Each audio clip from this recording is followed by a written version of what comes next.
لبيك لا شريك لك لبيك إن الحمد والنعمة لك والملك لا شريك لك لبيك اللهم لبيك لبيك لا شريك لك لبيك إن الحمد والنعمة لك والملك.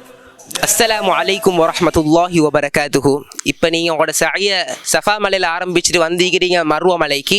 Safa மலையில் ஓதின துவாவை தான் நபி ஸல்லல்லாஹு அலைஹி வஸல்லம் அவங்க மர்வ மலையிலே மோதினாங்க. அதாவது அல்லாஹு அக்பர் அல்லாஹு அக்பர் அல்லாஹு அக்பர் லா இலாஹ இல்லல்லாஹு வஹ்தஹு லா ஷரீக லஹு லஹுல் முல்கு வ லஹுல் ஹம்து வ ஹுவ அலா குல்லி ஷைஇன் கதீர் லா இலாஹ இல்லல்லாஹு வஹ்த அன்ஜஸ வஅத வ நஸர அப்த வ ஹஸமல் அஹ்ஸாப வஹ்த.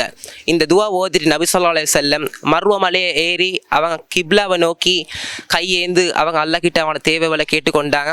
இப்போ ஒரு மர்வ மலையிலேருந்து சஃபா மலைக்கு போகலை. நபி ஸல்லல்லாஹு அலைஹி வஸல்லம் அவங்க பத்னுல் வாதி என்ற இடத்துல உரமா நடந்தாங்க. இந்த இடத்த உங்களுக்கு இந்த காலத்தில் அடையாளம் பிடிச்சி கொள்ளையிலும் அதோட க்ரீன் லைட்ஸால் அதால் உங்களுக்கு விளங்கும் எந்த இடம் பத்னுல் வாதி என்று.